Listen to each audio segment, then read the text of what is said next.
আসসালামু আলাইকুম। সবাই কেমন আছেন? আশা করি যে যেখানে আছেন সবাই অনেক বেশি ভালো আছেন এবং সুস্থ আছেন। আলহামদুলিল্লাহ আমরা অনেক ভালো আছি। ইনায়ামুজ ব্লগ থেকে আরও একটা নতুন দিনে নতুন ভিলেজ লাইফস্টাইল ব্লগ ভিডিও নিয়ে আপনাদের মাঝে চলে আসলাম। আশা করছি আজকের ভিডিওটিও আপনাদের কাছে ভালো লাগবে। একটা লাইক দিয়ে পুরো ভিডিওটির সাথেই থাকার অনুরোধ রইল।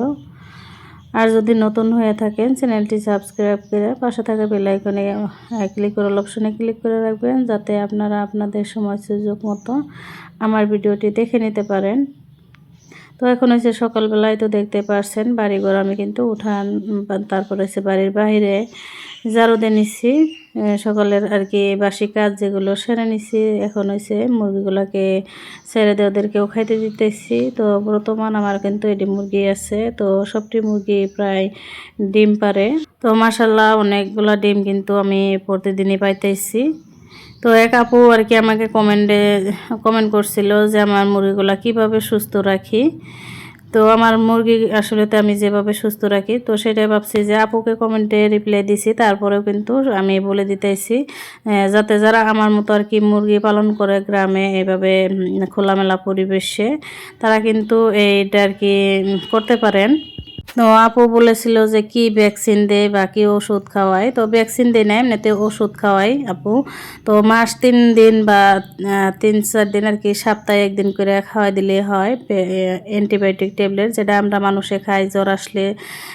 জ্বরের ট্যাবলেটের সাথে যেটা অ্যান্টিবায়োটিক দেয়, তো ওই ট্যাবলেটটাই আর কি গুঁড়া করে ভাতের সাথে মিশিয়ে খাওয়াই দেই।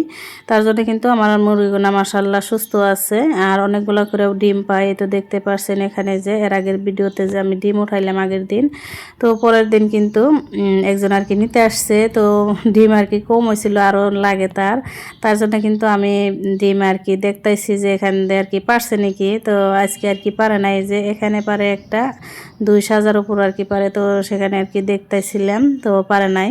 তো মনে হয় পারবে, তো সকালবেলা আসছিল তার জন্য কিন্তু পাইলাম না। তো পরে আর কি ওইটাই নিয়ে গেছে। তো আমি কিন্তু প্রতিদিনই প্রায় ডিম বিক্রি করতেছি। তো আপনারা আর কি এইটা আর কি ওষুধটা খাওয়াইতে পারেন যারা এইভাবে আমার মতো খোলামেলা পরিবেশে মুরগি পালন করেন। তো অ্যান্টিবায়োটিক ট্যাবলেট যদি আপনার বেশি পরিমাণে থাকে হাঁস মুরগি, তারপরেও কিন্তু আমার এতদিন আসছিল অনেকগুলা, প্রায় 25-30টার মতো। তো আমি 10টা করে ট্যাবলেট একসাথে গুঁড়া করে তারপরে ভাতের সাথে খাওয়া দিছি। এখন যেহেতু অল্প পরিমাণের মুরগি আছে, 13টার মতো আছে, তো এখন আর কি 5টা দিলে হয়ে যায়। 5টা ট্যাবলেট একসাথে গুঁড়া করে তারপরে অল্প ভাতের সাথে মিশিয়ে খাওয়াই দিলে হয়। তো রান্না বান্নাও করে নিচ্ছি ডাল। আর এখানে যে নেরাব্বু মিষ্টি নিয়ে আসছিলো, ছোটো ছোটো মিষ্টি খাবে মেয়ে বলছিল, তো ওর জন্য নিয়ে আসছিলো, তো ওদেরকে বের করে দিলাম খাইতে। তারপরে যে চলে আসলাম আমার মরিচ গাছ আর বেগুন গাছ। বেগুন গাছগুলো মাশাআল্লাহ অনেক সুন্দর হয়েছিল, কিন্তু মুরগিতে পাতাগুলো খেয়ে ফেলতেছে, যার জন্য এই যে আমাদের বাড়ির বাইরে সামনে আর কি লেট দিয়ে বেড়া দেওয়া আছে, তার জন্য এখানে এনে ভিতরে এনে রেখে দিলাম। আর এই যে আমার হাতে যে গাছের পলিথিন দেখতেছেন, তো চারা কিনে আনছিলাম, তো সেই চারার আর কি পলিথিন আমি রেখে দিছিলাম। তো সেখানে আর কি লাউর চারা ফেলাইছি, তো লাউ গাছ হয়েছে, মুরগিতে কিন্তু খাইয়া ফেলে, তারপরে এনে ছিঁড়ে ফেলে, তার জন্য ওখানে এনে রেখে দিলাম। আর ভেন্ডি গাছ লাগাইছি, দেখতে পারছেন কেন জানি যে পচে যায় গোড়া, তো আমি জানি না কেন এরকম হয়। তো আমার প্রিয় আপুদের যদি জানা থাকে তো অবশ্যই কমেন্টে জানাবেন কেন এরকম হয়। পচে যায় গাছটা, একদম নিচে থেকে পচে মরে যায়।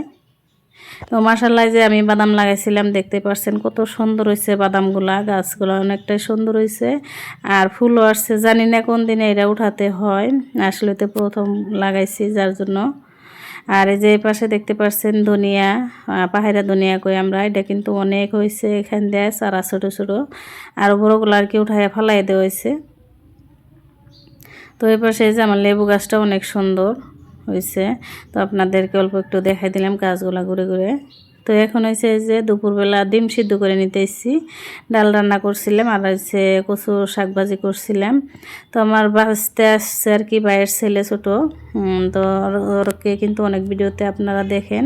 তো বলতেছে ওরা আর কি ডিম খাবে এই নায়া, তার জন্য কিন্তু আমরা 4 জনের জন্য আর কি ডিম সিদ্ধ করছি, আমার জন্য, মেয়ের জন্য হাঁসের ডিম আর ওদের জন্য মুরগির ডিম সিদ্ধ করে ওদেরকে খাওয়াই দিলাম। তারপর বিকেলবেলা এনার আব্বু এই যে বাজার নিয়ে আসছে, বলছিলাম যে বাবু আসছে তো ছোট মানুষ তো খাবে না, তারপরেও কিন্তু ভালো লাগে না, মনে হয় যে খাবে। তার জন্য কিন্তু ওই যে মুরগি আনানো হয়েছে, ব্রয়লার মুরগি। এমনিতে তো ওই বাজার করতেই হতো, বললাম যে মুরগি মাংস নিয়ে আসেন। তো একটা মুরগি নিয়ে আসা হয়েছে এখানে, সাথে কিছু বাজার নিয়ে আসছে, কলা, আলু, তো সব নিয়ে আসা হয়েছে। যারা যারা এ পর্যন্ত আমার সাথেই আছেন অসংখ্য ধন্যবাদ। আমার প্রিয় আপু ভাইদেরকে যদি লাইক দিতে ভুলে থাকেন প্লিজ একটা লাইক দিবেন। তো সবার সুস্থতা কামনা করে আজকে এখানেই বিদায় নিচ্ছি। সবাই ভালো থাকেন, সুস্থ থাকেন। আল্লাহ হাফিজ।